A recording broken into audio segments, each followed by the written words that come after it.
The Canadian Bitcoiners podcast is just two guys and maybe a guest or two discussing Bitcoin, Bitcoin equities, and the related macroeconomic space.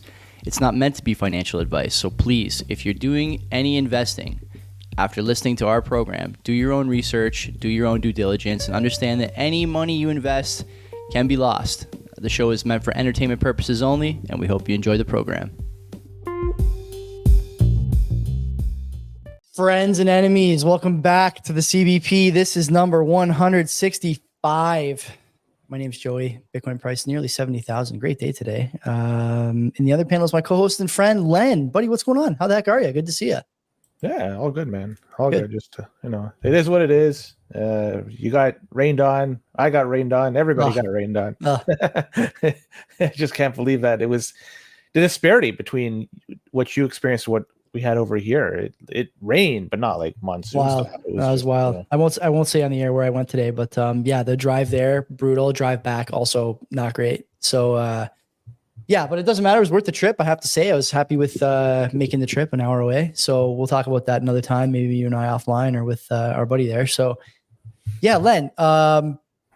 Last week, we do the housekeeping first here, then we'll get to the sponsors. Last week, had Brent and Mark from the Two Stewards podcast in studio.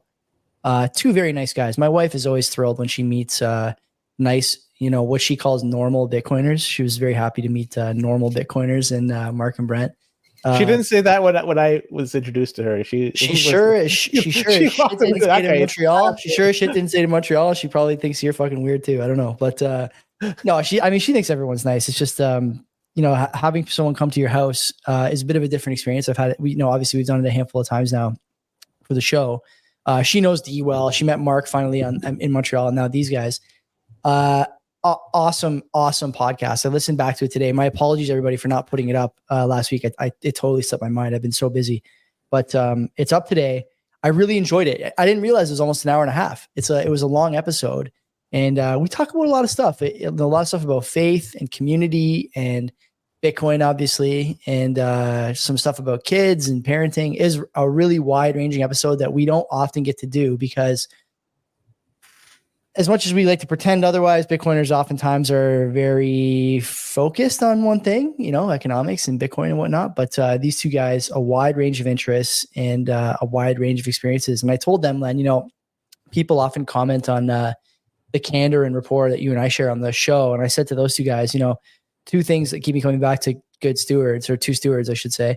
One is that they actually have microphones. I can't listen to a podcast if there's shitty mics. And the other is they have good rapport, the two of those guys. It's clear that they're on the same page. They're friends, and it shows in the audio. So I hope you enjoy the episode we did with them, and I recommend you guys go listen to that show as well. You listen to Two Stewards regularly, Len? Are you a regular listener to that show? I think you were a semi-regular listener. Yeah, so to be perfectly honest, I haven't listened to very many shows at all across the board. You name a podcast, I probably have not listened to it in the past little while. And I feel cleansed as a result. This is good. It's good for your mental health. I find that more and more, taking the headphones out or just switching back to the hardest possible EDM music. Anyway, before we talk about what's going on this week and get into the show, the sponsors, EasyDNS. I mean, what I don't know what else to say about EasyDNS. Like I try and do the reads every week. I try and keep it fresh and friendly and fun, but you don't get companies like EasyDNS often. Couple reasons, one, Mark is a Bitcoiner, been a Bitcoiner for a long time, longer than some of you guys in the chat have been alive, probably. Maybe not quite that long, but pretty long. Is an easy guy to work with, both on the podcast side and also on the actual business DNS registrar side. If you want to buy a domain, you want to bring a domain over, Mark has got you. He'll take care of you. You want to do some virtual private server stuff, use the VPS suite there. You can do Bitcoin nodes, Nostr relays, BTC Pay servers. Among other things. You guys are doing all kinds of stuff over there, I understand. So I'm happy to see that. Although I haven't seen a lot of the websites, a lot of the finished products yet. I understand that you guys are using Mark's services, which we love to see. If you're thinking about hopping over and you're like, man, I got kind of a crappy registrar DNS provider. I know the Two Stewards guys use GoDaddy. So I said, you got to go over to Mark. There's no excuse for using GoDaddy in this day and age.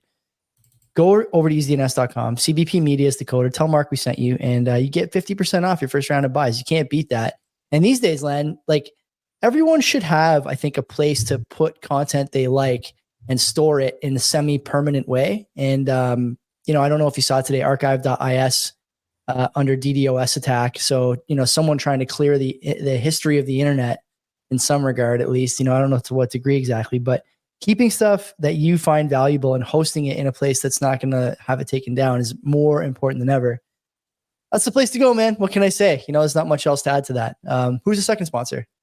Not GoDaddy. It's Bull Bitcoin.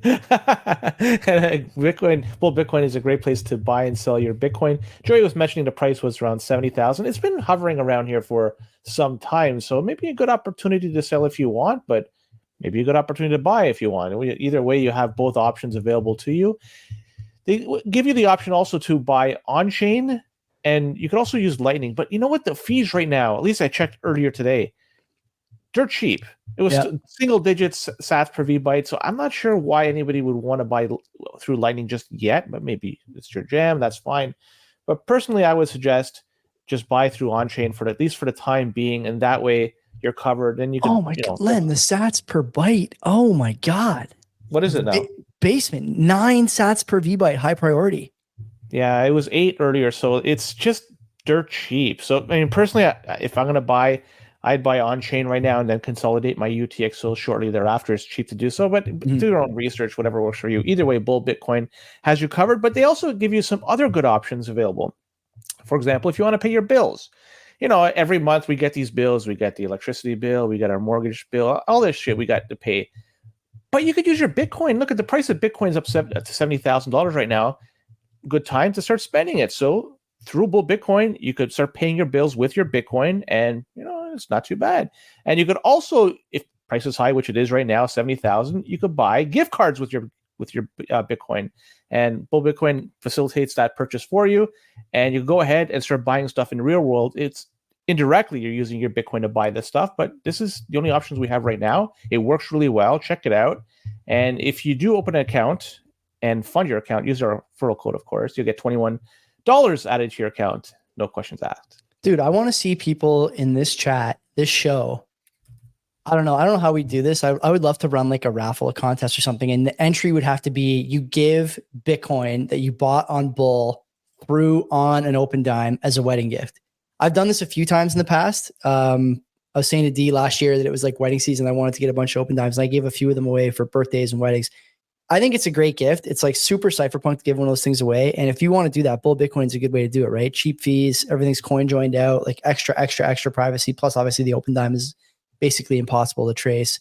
You got to love that. I think it's a good timeline to start giving these things away, right? People have Bitcoin on the mind, even if they don't have any Bitcoin. You could be the thing to push them over the edge. They're part of their holy matrimony, an open dime from you and Bull Bitcoin. I think it'd be a good idea. Have you done that? Yeah. Have you given Bitcoin as a wedding gift? No, I haven't gone to a wedding for some I guess, yeah, you and me are not in the same demo. Yeah. I just went through like 5 years of nothing but weddings. I remember those days fondly. So yeah, I'm done with that, for at least for now. I haven't given out Bitcoin as a gift. I've donated Bitcoin. Sure. But never given it out to somebody just like, here you go. Well, maybe I have. I don't know. But more so donations. That's the stuff that comes to mind. Right. Anyways, yeah. You know what? Just want to say we have Ronnie coming in this Wednesday. Yeah, the guest for the show, right? Okay. Yeah. So he is the relocation specialist. He has set up a store. He's a co-founder of a store. It's the Bitcoin hardware store in El Salvador. That's in El Zonte. And so he has firsthand experience with using Bitcoin as a medium of exchange. So I look forward to chatting with him about how the adoption of Bitcoin is going over there, and along with a few other things. And so it's always good to chat with another Salvadorian. We've had Jaime on the show several times, and he's always welcome back to come on the show as well. Mm-hmm. But it's going to be good to chat with Ronnie. I think this has been a long time coming, and I look forward to this chat. Yeah, I'm looking forward to it as well. We have... We've done so well with guests over the years. I think, I hear all the time, I'm sure you do too, that people who come on the show, oftentimes they're, even if they're relative unknowns, all the people who listen to CBP are like, man, I want to follow this guy. I want to see what he's doing. These guys are up to something that's interesting to me and helping with Bitcoin adoption, helping with spreading the word. That's all we're trying to do. If you guys have ideas for guests, shoot them our way. I realize the summertime, and actually Len and I were talking today about how we still have, we have a MadeX episode in the tank and a D episode, a conference wrap up in the tank too.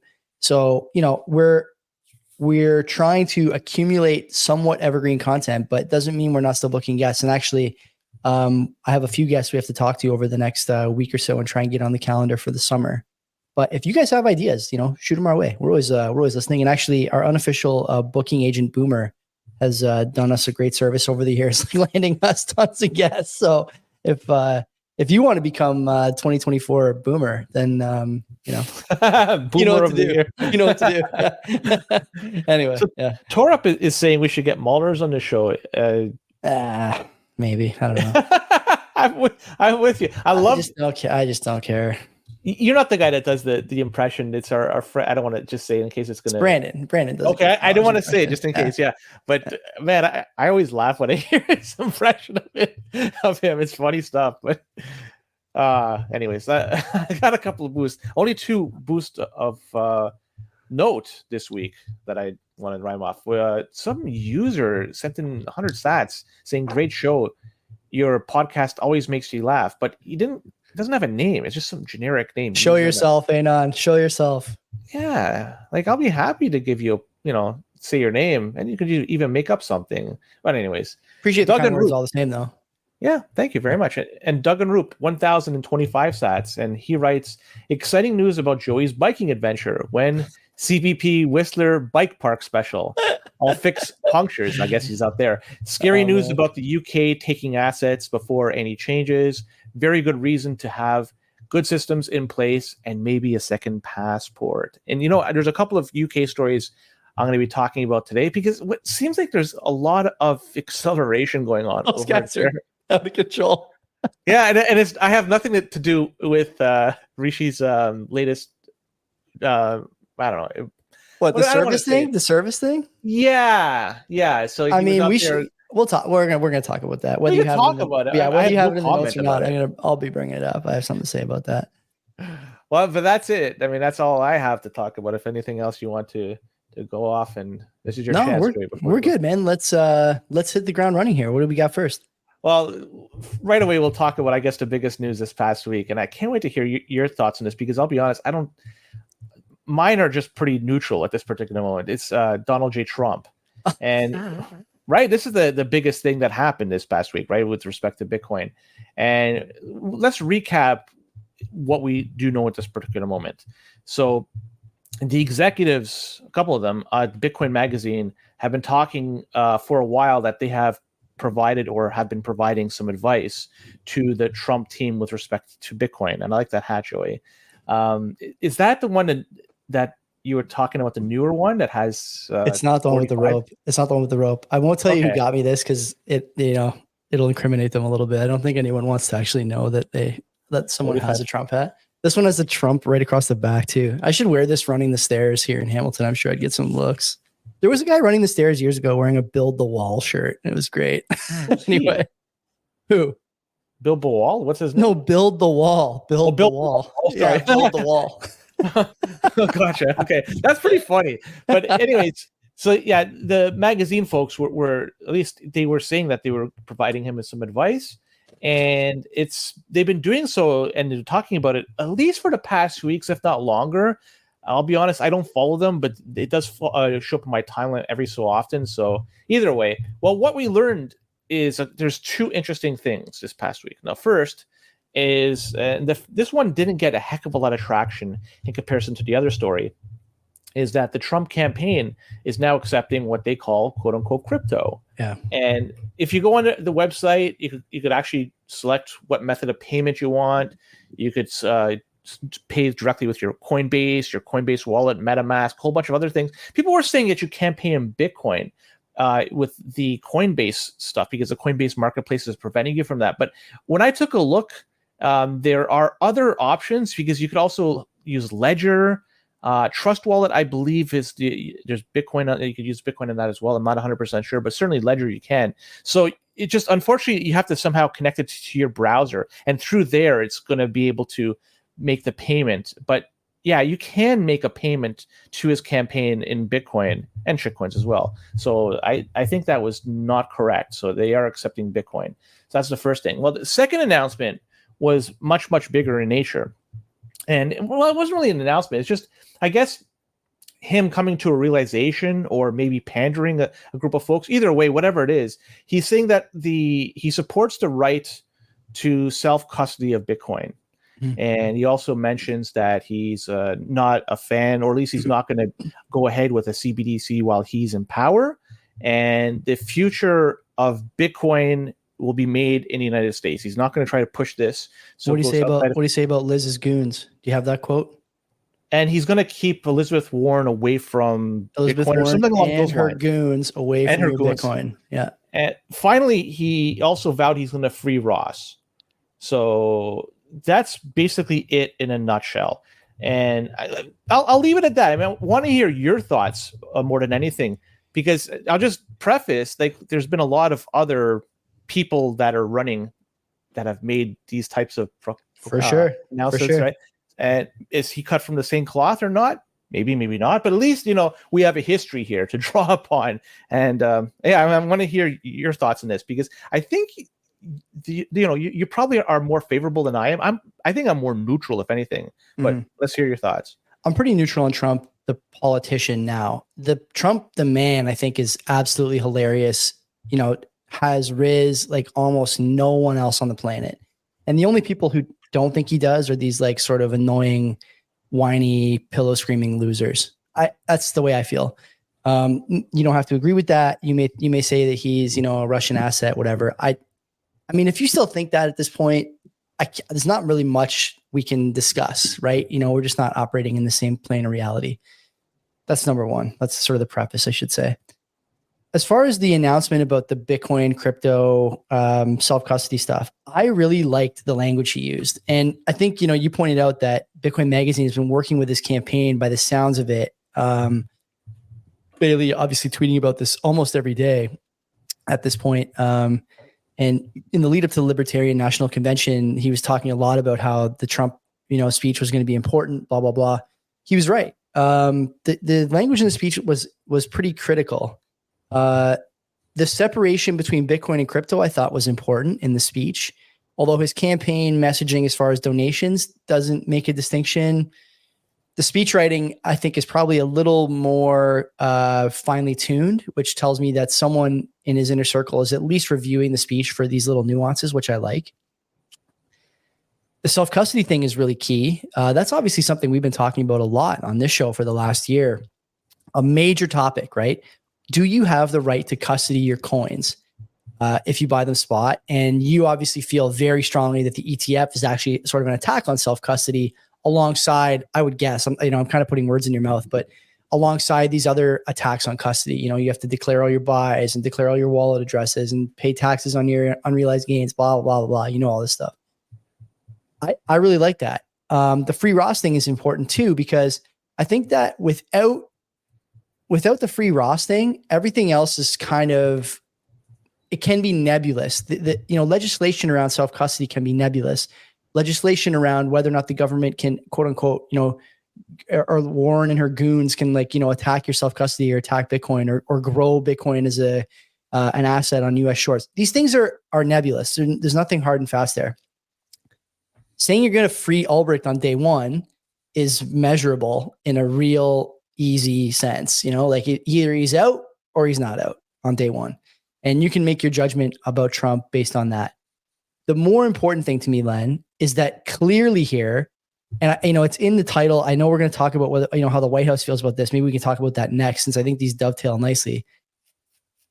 Bitcoin and crypto, I don't often say that it's important that these things are aligned, but it's important we are aligned here in the candidates that we support. You and I are Canadian, we're not voting, but we have a lot of American listeners and we have a lot of American friends, at least according to Spotify. So I would say that it's important that we are aligned here in terms of who the candidate we choose is. One candidate is clearly less favorable toward crypto and Bitcoin than the other at this point. There is no doubt about that. We will talk about exactly how much less favorable in when we get there, hopefully, like I said, in the next story. But for now, if you had told me, Len, a year ago that this would be the thing that Trump brought up at the Libertarian Convention, I would have said, no way. Libertarian is a small percentage of the vote. Usually they get between 3 and 5% of the total vote. that's still pretty significant that he knows he's going to be on every major platform. He knows guys like Tim Pool, Dave Smith have global reach. You know, these guys are on Rogan, they're on Tucker, they're on Patrick Bet-David, they're everywhere. These are the people who speak to the libertarian movement and the conservative movement. For him to come out and say that right up front, make no bones about it, talk about CBDCs, talk about self-custody, talk about Albrecht, he is clearly catering to, as Mark, Jeff Fick would call it, he's catering to the crypto capitalist, right? This is what we want to see. We've become a voting bloc in a way that I don't think any of us could have imagined. I would also suggest to you that being between 3 and 5%, or whatever I shouldn't say that. I think the number that Coinbase gives out is 50 million Americans have, a Bitcoin wallet or a Coinbase account or whatever. 50 million is a lot, but I think, Len, there's a realization here by the government, sitting government and the conservatives who are trying to take the White House, that there's a lot of capital that's about to get way bigger as a piece of the pie over the next 10 years. And you need to have these people on your side, because if you don't, they will make your life incredibly difficult, not only by not voting for you and funding your opponents, but also by leaving and making other governments, El Salvador, great example, look better by comparison. And there's all these things together tell me that there's been a clear shift in the thinking around Bitcoin and Bitcoin holders and crypto holders too, if I'm being honest, over the last, honestly, Len, I think 4 weeks. I think the last 4 weeks have been insane. If I look at, do you want to talk about the White House a bit first? Maybe we can dovetail into like the White House and what they think about Bitcoin and crypto and the way they've changed. Or I can do what you want. Okay, go ahead. You were talking a few things. So I want to just state right away with the Ross thing, I have no idea what's going on. I honestly, the thing is, we shouldn't trust. We have to verify, and it's impossible to verify. The only people that really know what's happened there is him, Ross. Yeah. And maybe the people that were investigating. I think honestly, it's just him. I don't even think it's him. If that's the case, then it's hard for me to say for certain that he's in the right or he's in the wrong, or justice is in the right or justice is in the wrong. Because I don't know. I can't verify anything. So to me, for that, I understand there's a lot of people that are supporting him, and he's kind of been made a martyr in this whole situation here. For sure. Yeah. But without me knowing all the details, with all the information, it's hard for me. It's impossible for me to make a accurate and a concise decision on what's the best way to move forward with that. I'll say that. So you can call me a seller, you call me whatever you want, but I just don't know. That's the reality. I like to have knowledge before I can do anything. Anyways, ETFs. I just want to say quickly. I don't think it's really an attack on Bitcoin. It's just not Bitcoin. It's fiat. It's not. I don't think it's an attack. I think there's like a clear, I think, move to make anything that's not self-custody easier and anything that is self-custody harder. Is that fair to say? If I look across the landscape here, the States, Europe, it looks to me like that's what's happening. We've talked about this before. I mean, I think we agree on that. Maybe. It's hard for me because the reason being, it's a permissionless network, right? One could join, leave, rejoin whenever they want. This is the reality of it. And it's easy to do. Even if somebody puts a barrier, you can still do it. Yeah. I'm looking at stuff like there's a peer-to-peer sharing of files that came after Napster. I forget the name. Torrents. That's it. Yeah. If they can stop that, they're not going to be able to stop this. I'm with you. It's just a matter of how hard they make it. I don't want to dwell on the ETF as an attack on Bitcoin. The reason I'm not. I'm just trying to talk about just the ease of use. It all ties into this whole argument here. So the fact that you could have a political candidate, and even potential next president of the United States that's either pro-Bitcoin, or the current president that may be appearing to be against Bitcoin. It doesn't matter. Like I say, it's a permissionless network. If they can't stop those torrents, they can't stop this. This thing, it's left the barn, and that's it. They could close the door, but that fucking horse is just going to keep on running, and that's too bad. Another thing that's interesting from all this, it looks like, because now it was inevitable this was going to become a political issue, right? I didn't think this soon, though. Did you think this soon? No, not this soon, but it was inevitable, right? Like, it's interesting that it's happening now, but it seems now there's a line in the sand that there is between the left wing and the right wing, which is now going to be looking at Bitcoin and be pro-Bitcoin versus the other side, which is not. And it's too bad because it's probably going to carry over for next election and every election thereafter, because you tend not to flip flop that much. So it's too bad. It is what it is, but whatever. We'll just deal with it as it comes. The CBDC stuff. I'm curious. Does this change the fact that Donald Trump has said that he's not going to go ahead with a CBDC under his watch? Does this change your time frame with how when Canada's going to have one in less than 5 years? Bill S210 debated today. It's going to pass. It's forced online digital identification verification. Once you have that digital ID, anything is possible. But that's never been my argument. I know, but I think that CBDC is coming here in less than 5 years. Yeah. Over there, I don't know. And by the way, it's easy for Trump to say that. I'm pretty sure Congress just voted against the CBDC too. So it's not like he's, the champion of that move. He may have influenced that vote, but I think it speaks more broadly to this idea that like the White House on this air, like less than a month ago, and many times in the last 3 years, we said the White House hates Bitcoin. They hate mining. They hate all this stuff. Now, clearly, the White House is leaning on Gensler to approve Ethereum ETFs. Someone just stepped down from the the CFTC over difficult working conditions, sexual harassment, all sorts of allegations. Gone. Liz Warren is nowhere to be found on any of this Ethereum ETF stuff. And it's clear that the political waves are coming in favor of Bitcoin, Ethereum, all crypto. Like all of a sudden it's happening. And to me, it's like almost inexplicable. We understand the value of these things. Like whether I agree or disagree that each should have an ETF is irrelevant. What I see is suddenly the people who hated you in public 3 weeks ago are now your best friend when it comes to legislation. Suddenly the people who wanted to control money through a CBDC 3 weeks ago all voted against it. Like I don't know what happened here, except that they changed their mind. Now the cynic. No, there's not. They have exposure to certain things, and they want to ensure that their bags get pumped. Well, I think that's part of it, but I also think that they realize that these things are not going away. They can't stop it, like you said. You're right about that. I think the other thing is that they realize these things are going to be worth a lot more over the next decade, and you need to align with these people. The same way in years past, you needed to align with Silicon Valley, and before that, you needed to align with energy or pharma or whatever, because that's where the money was. The money is with us now. I think that's fair to say. Like you need, like pretty soon, you're going to need like Brian Armstrong to be at your fundraising dinners. You're going to need like, David Bailey to be at your fundraising dinners. You're going to need whoever, like whatever ex-Bitcoiner to be at your fundraising dinners. Right. And over here, you're going to start to see that shift too, because that's where the money is. And the only way you can prevent that from happening is to crush the value of Bitcoin. If the US isn't going to do it, then the value is not going to be crushed anywhere.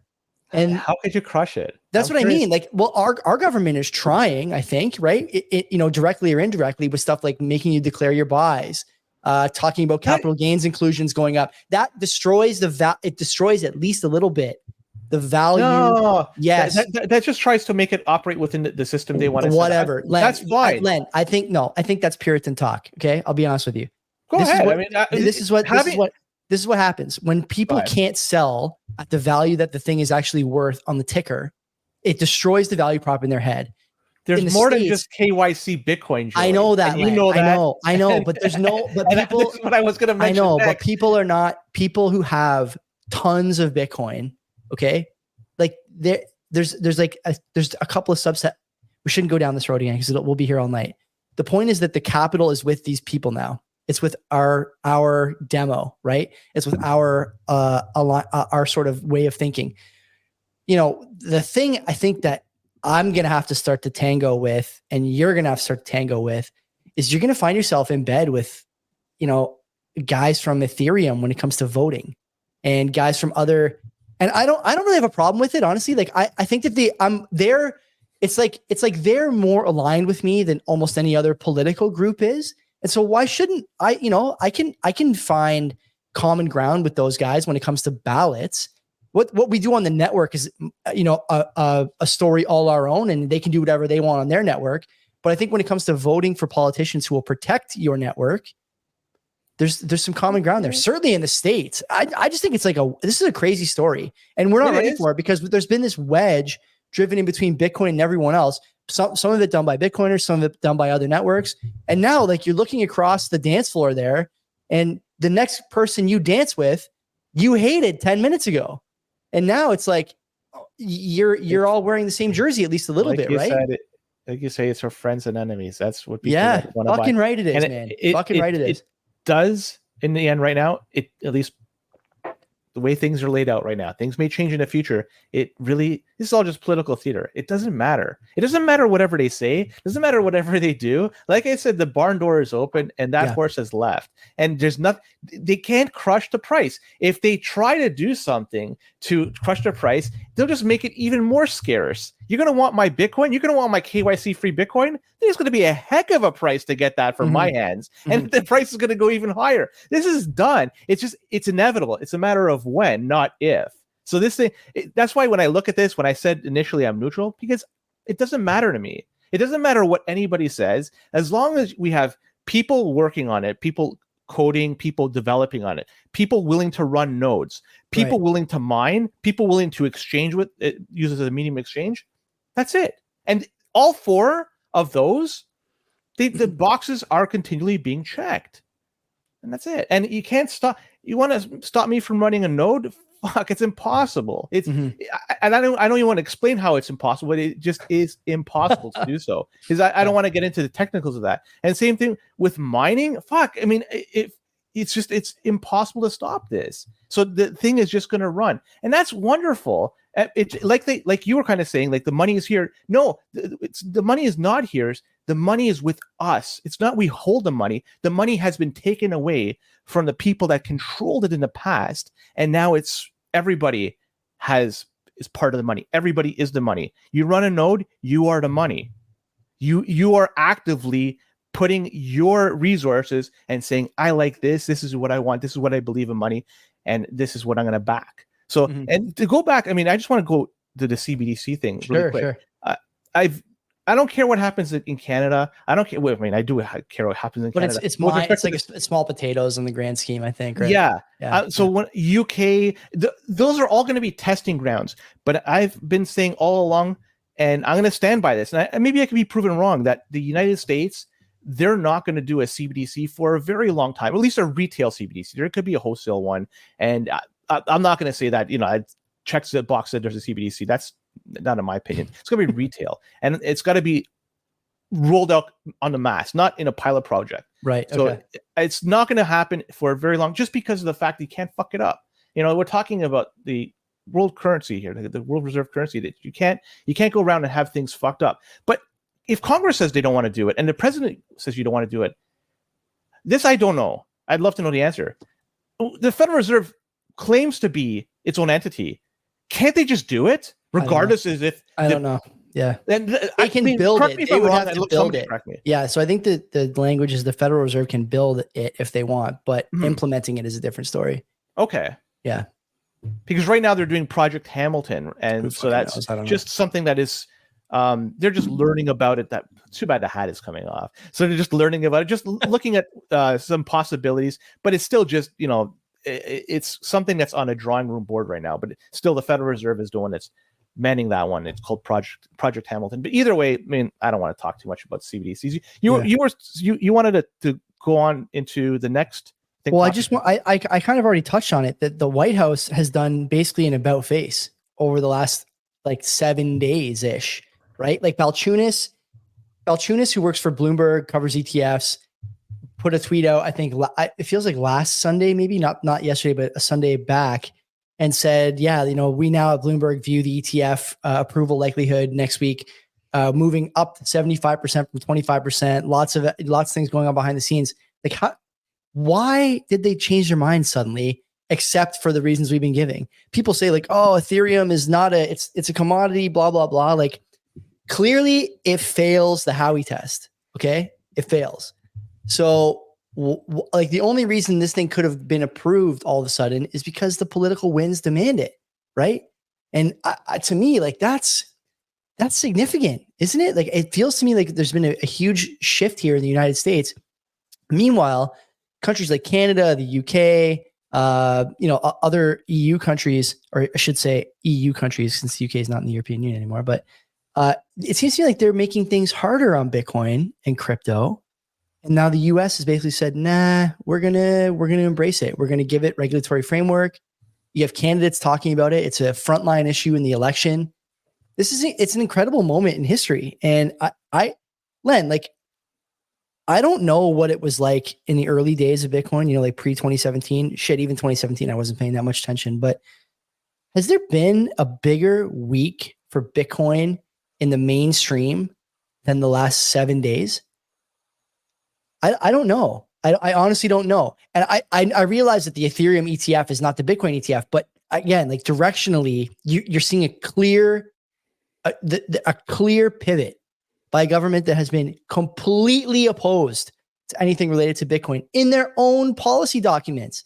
Stuff about trying to make mining illegal, anti-crypto army, SEC bearing down on ETF products, forcing people into substandard vehicles to invest in Bitcoin, forcing people into high beta like MicroStrategy or Coinbase instead of the spot. Now, they've just completely changed their mind. There's no other explanation except this is a voting issue now. And they want people to know that they're pro Bitcoin, pro crypto. It's incredible. This has been a huge, huge week. And I think it's a week where we won't appreciate the magnitude of it for some time because it's just happening so fast. But you're going to look back on this in a year or 2 years when the price is $150K per Bitcoin, and probably, like, if I'm being honest, it's probably going to be 10,000 or something per Ethereum. God knows what else. Like, we know where they draw the line on other ETFs now. There's no barrier to entry at this point. You're going to look back on this and be like, holy shit, that was the week when we knew for sure that everything had changed and we weren't paying attention or enough. We weren't giving enough credence. But I think you're there now in a big way. And I don't know what else to say about it, except that, like, if you're not exposed to Bitcoin at this point, if you're still one of those people who thinks it's a scam, or you're talking about, like, I have friends who are bright who are like, well, quantum computing can ruin the mining. Like, if these are your arguments, it's time to start buying. It's time to start, not financial advice, but you should have some exposure to this at this point because the winds have clearly changed here. There's no going back from this. I don't think, anyway. I'm curious to hear your thoughts. You got your hand on your chin there, like you're going to say something insightful. No, I'm just curious. With number one, I have a few things that I want to mention. The ETF for Ethereum, Predator was the one that brought this up. I can't believe how I don't understand how that's going to operate within a proof of stake system. Because if it's going to be proof of stake, where the more you have. And you stake it. And are they going to be staking with the ETF? I don't know. There's no staking in the ETF. There's no staking in the ETFs. Oh, okay. Yeah. Because think of the possibilities there. It'd be so centralized and the ability to control the network. Okay, but what I wanted to get at, though, is this is something that for you and I and everybody, I guess, listening and watching the show, the announcement by Trump was massive, right? Yeah. It's because it was having a presidential candidate and, somebody who is quite likely going to be the next president of the United States talking about Bitcoin. This is huge, right? But think about other things that were talked about that were huge amongst other people that never resonated. Never became reality. I know, for sure. The Mexican wall, for instance. Remember, they're going to put the wall and have Mexico pay for it. I thought he tried to build the wall. And they stopped building it or something? I don't know. I think they started. I mean, the wall was being built, but did Mexico pay a penny? And to the best of my knowledge, no. That's what pay. No, you're right. Yeah. They did pay something along the lines of $1.5 billion for border security, but that was in 2022. That was a couple of years after Trump has left. Mm-hmm. So maybe it could be attributed to the wall, and maybe not. I don't know. But either way, I mean, he also talked about eliminating the debt. And if you look at the debt every year under his power, excluding 2020, because that year the debt went up tremendously, and it was a result of not his policies, but global policies. The debt in the other years, it was, was going up. Like he was spending 5% more than Obama, which is a little less than what you'd expect to see president to president, but still not the promise he made. You're right. Okay, I didn't realize it was 5%. I was just looking at the chart, and it just continued on. And so people that pre-COVID, that, I should say, like you mentioned there, pre-COVID, and all bets are off. Yeah, you can't look at that data. So if you look at that, people, like, there must have been some people out there like us that we like hearing him talk about Bitcoin, and he was talking about, say, eliminating debt or building a wall, and those people that like those messages the same way we like hearing him talk about Bitcoin, a lot of water has passed under the bridge now, and it's been forgotten, right? And I fear that the same thing's going to happen this time. It's in our mind, it's in our foresight right now. Bitcoin, and he's talking about it, but who knows what's going to happen in a year from now? Will he talk about it? Like, we got burned many a time. Remember Milei? It's going to come up with the debate though, too. Like, that's the other thing that I have in the back of my mind, and I'm sure you do too, and people listening and watching. Like, Len, if Bitcoin is 100K in September, October, when these debates are happening and when the election's fever pitch, like how can it not be an election issue? Like, I don't know how they're going to discuss it. You're going to see whether or not, like, the Biden team and the Trump team really understand Bitcoin at that point, because they're going to have to talk about it. They should have to talk about, like, the trials that fiat has been subjected to over the last 60 years, 50 years, the trials that inflationary policies during COVID put on the value of the dollar, all these things, right? I don't know. And I should mention that, tore up in the chat saying politicians placate. We should verify. You're right. And you and I are, we talk about this all the time. You can't. Because there's Milei, Francis Suarez. Remember him and the Miami great coin? Hair on that guy. Yeah. Incredible hair. Your buddy Eric Adams. My buddy, yeah. Dinner friend. Whoever was responsible for the Central African Republic decision. I don't know the person's name, but that's another one. Jane Castor, if you remember her, she was the Tampa mayor who was going to accept whatever. Now haven't heard a thing. Then there was also this local dude who bought a shawarma and with Bitcoin and then never talked about it ever again. Right. So like we've had even Wendy Hamilton. Remember when we were a young show, Wendy Hamilton came on the show, and even though like I may not agree with all her policies, I like her. Me too. But she talked about Bitcoin during her campaign, and then but she never was elected. I know, but I still follow her on Twitter. I never say anything about Bitcoin. Like, do you like it or do you not like it? Like that's the thing I don't. That's what I'm curious about. Let's bring it up. She had something. I like her too. I love. Yeah, there's something about her like that. I really liked. Yeah. But either way, I hope she runs again. And me too. I would like to see her run. Yeah.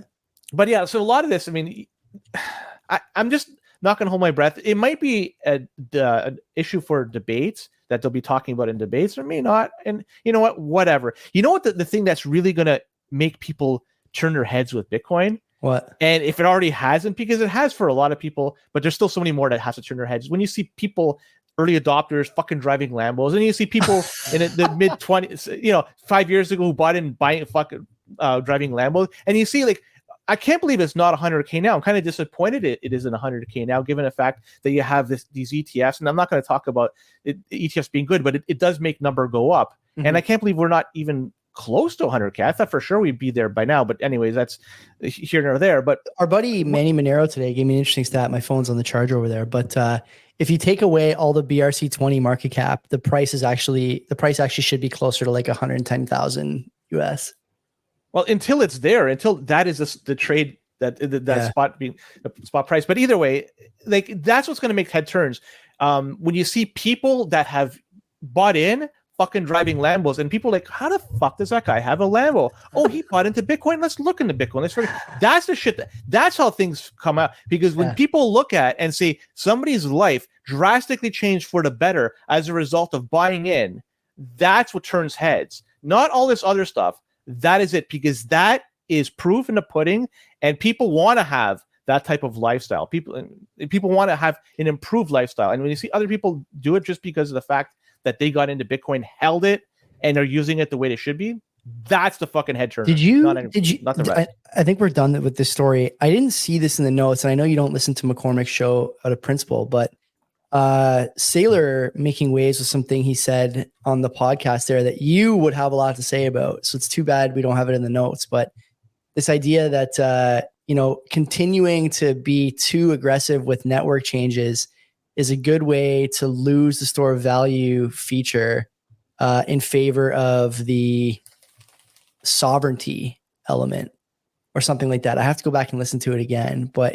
I saw it on Twitter a little while ago. There's a lot of people talking about it now. You should listen to that and see what you think. I'd be curious to hear your thoughts. I've heard that clip. Yeah, I've heard that clip, and I don't want to see. I think I've talked about this before, and this is just one person's opinion, and maybe I'm just blowing smoke here. But the reality is, I don't want to see anything come in too soon. I don't want to see. What was the mechanism they used for Taproot? There was speedy trial. I don't want to see speedy trial done again for a very long time unless it's absolutely required. That's a safe bet, I think, at this point. I hope so. I hope we've learned our lesson. I don't want to see anything come in without extensive testing. When you see OPCAT, when you see CTV, all this other stuff that people want to bring in, there's a lot of good that comes along with it. But I don't know if it opens up Pandora's box that we can't close in the future. And we can't fuck this up. Again, we're talking about modernizing money, and we can't just fuck it up. And there is an issue. There is a massive issue that it doesn't scale the way it is right now. The way it's set up right now, it does not scale to the globe. Every person in the globe, it just doesn't work. That's what they're trying to solve. I get it, but I'm not sure if we should be executing these. Maybe more testing, more looking should be required. Should take maybe years, decades. Do we have that amount of time? I don't know. Yeah, I don't know. I don't know. I mean, we've had the whole ordinals saga gave us at least an insight what happens in a high fee environment. Between that and the BRC20 tokens, I'm going to just clump them all together. So that shows us what happens when fees are high, and fees could get much, much higher than that too. So hopefully people have learned from that and have adapted. In my personal opinion, I would suggest try to learn Lightning, and Lightning that you have access to your keys, not that you're relying on something like Wallet of Satoshi where it's just they have it and they could fuck it up for you. But if you could run your own Lightning node, stuff like that, where you have control, that might be the best option. Hopefully you've already learned and you've done that. If not, there's still time to do it. Don't wait until fees are high. Do it now. But I agree with him that we shouldn't be moving too fast, because if we do it, like I said, Pandora's box, if it gets opened up, we're screwed, and everything we've done is all for naught. Yeah, I agree. I'm with you on that. Yeah, I think there will be changes to the network. There almost has to be, but it's like important stuff here, especially now when there's going to be a lot of pressure and a lot of eyes looking to make changes and do something, right? That Sailor interview, by the way, a couple of moments on that interview, Len.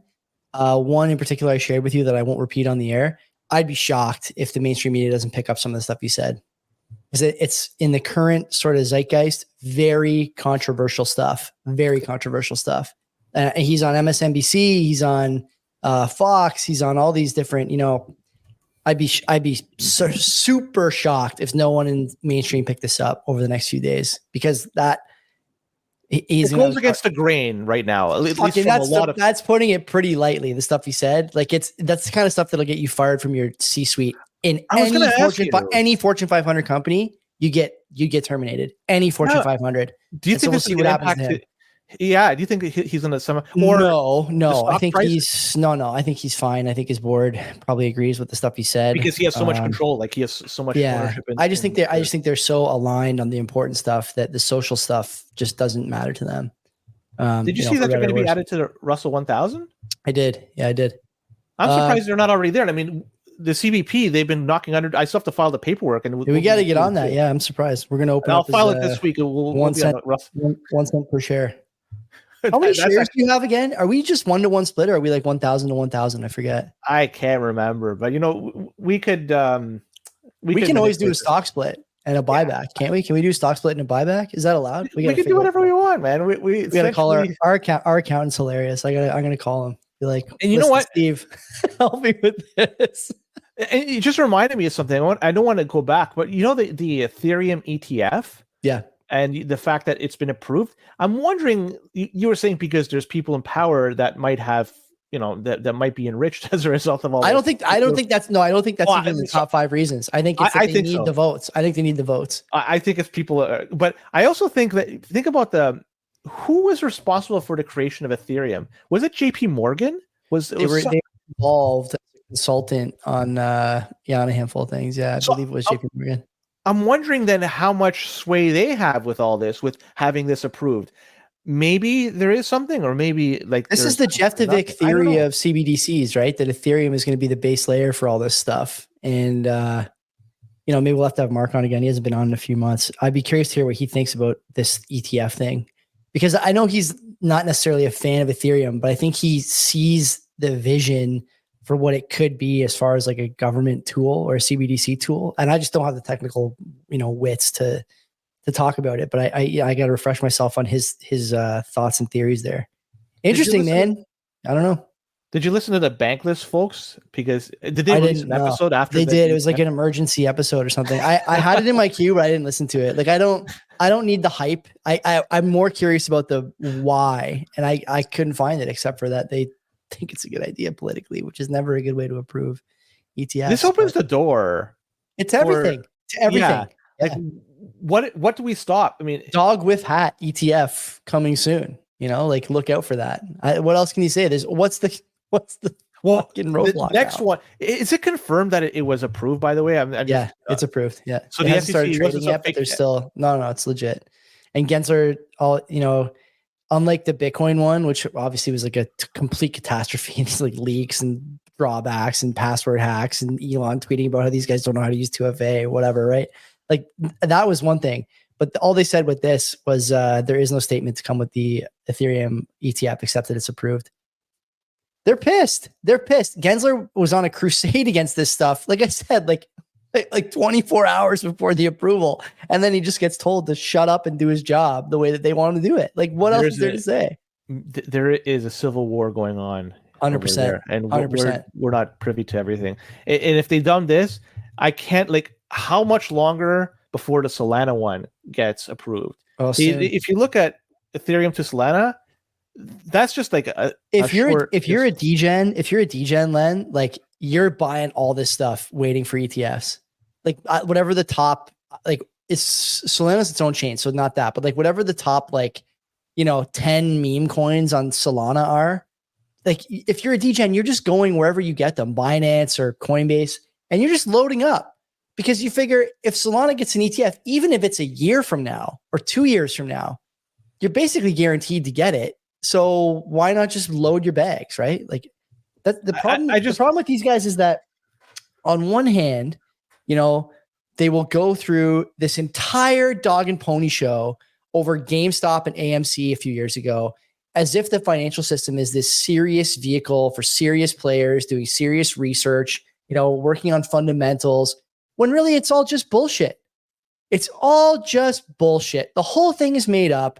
Fundamentals don't matter. They're approving ETFs for stuff that's clearly not, that's clearly a security in Ethereum's case. What matters? How do these guys who work on Wall Street get up in the morning and think like, yeah, today I'm going to, prove to the world that I'm one of the smartest guys in the room? You're a moron. You're just a guy who goes to work every day. Your entire job revolves around whether or not the printer is on or off. Guys, to quote Bitstein, you, a Wall Street analyst working 70-hour weeks to make 3% returns, me, a Bitcoiner, eating steak, shit posting on Twitter, making 40% CAGR, and not worried about missing dinner with my kids. Like, this is the story. The whole financial system is a joke. It's a joke. And everyone knows it now. The only people who don't know it are the people who are paying 2 and 10 to these shitty fund managers and wealth managers and whatever. These people don't have any skills. And it's shown more and more every day that the whole thing just kind of runs on vibes and whether the printer's on or not. Crazy. Is that not crazy? The most modern economy that the world has ever seen, the most global economy, the most liquid economy is all just, feelings and funk, baby. It's all it is. No one actually knows anything. And the skills just don't really matter. Period. End of story. What else can you say? Well, number go up for certain things just because money will always flow in. I'm looking at stuff like Apple, Microsoft. Yeah, sure. The ETFs is a whole other thing, right? The automatic buys. Yeah, it's another story. Those the fact that they're going to be doing this Ethereum ETF, and who knows how many others are going to be coming down the pipe in the same vein. But it was inevitable. Is if you look at the ETF they approved to date, and I'm not even looking at the Bitcoin one, but they had one that was like inverse Pelosi or it's full of Pelosi. And so they had all these meme ones. There's inverse Kramer out there. They approve them. They get these and they fucking approve them. It's crazy. Yeah, it's crazy. Look at even Len. Do you remember I don't want to call out Green Candle too much for this, but remember he was doing spaces with this guy named George Noble. Yeah. Okay, Noble, like a TradFi dude, right? He turned out to just be another idiot clown. Like he was a guy who put out this ETF, and the ETF the ticker was NOPE, NOPE. And the whole thing was like, this whole market's a Ponzi. It's going to come crashing down anytime, blah, blah, blah. The thing was the worst performing ETF, I think, of all time, maybe, or close. Certainly was the worst performing ETF of the year that it released. And he had to shut the fund. He had to close it down because the thing was just like a zero. It just went to zero over time. He was betting against the vibes. And like, I just think people are now like literally trying to overcomplicate this to the point where I just laugh. You don't know what you're talking about. There's not a serious environment around the financial realm. There's just not. It's all just, let's see what color tie Jerome comes out in today. Like, it's crazy. And so that's my whole argument with a lot of this, is because the denominator is the US dollar, which is, we don't know how many are in existence. We can't do anything. And people just I'm saying it out of whim, but it's not the reality, but they could add or decrease money in the system. They typically don't decrease it, but they add it when required, right? And when you do that, it just devalues everything. And I'm not saying just what you're betting on, but your time, man. Like all the people, the pensioners out there, people that squirreled money in the bank, like all your efforts are just all for naught because of somebody else making decisions for you. And that, to me, pisses me off. That's why I don't like that. I'm not a fan of all that. I'd rather just disconnect from it. Let me just deal with a system that is, I can understand it much better. 21 million that's ever going to be ever issued. I could verify every fucking transaction. And if I have it, I could verify. Like, that is something beautiful. And that's why I'm always going to push for that. Everything else, when I go back to the original story with Trump, that's why I'm neutral. I'm not pro, I'm not for. It's like, whatever. He can say whatever the fuck he wants. To me, it's just political theater. Yeah, I agree. This shit cannot be stopped. And for me, the only thing that really matters to me, everybody's different, is how many sats I have. I don't care about the price. I go for days without looking at the fucking price of Bitcoin. And I even have a block clock behind me and every fucking turner. I don't even fucking care. The only thing that really matters, it doesn't, because the price could 10x and it's not going to change my life. I just care is how many fucking sats I have. That's it. And if I have more tomorrow than I have today, I'm fucking happy. Yeah. And I'm going to always fight for that. And that's it. I mean, hopefully other people kind of come to the same realization, but if not, all the more power to you, man. But eventually you're going to want to unplug from that system and take control of your finances. And you have no other way to do it without Bitcoin. And fucking don't deal with this custodial bullshit. Don't fucking buy and leave on an exchange, or don't fucking lend it out. None of that bullshit. Fucking buy it, put it in fucking your own wallet, seal those fucking keys up. Mm-hmm. You're good. And anything else you do, you're just rolling the dice. Yeah, I don't want to deal with that. Agreed. The Noble ETF also, nope, didn't go to zero, but it is, way down. No, it's stuck at $8, but it hasn't been traded since August. Yeah, that's he closed up shop. Yeah, he closed up shop. August, I think last year or whenever the hell it was, but some August. It was 23. Yeah. Anyway, damn, I was gonna go all in. That's it for the Bitcoin / I mean, that's Bitcoin news.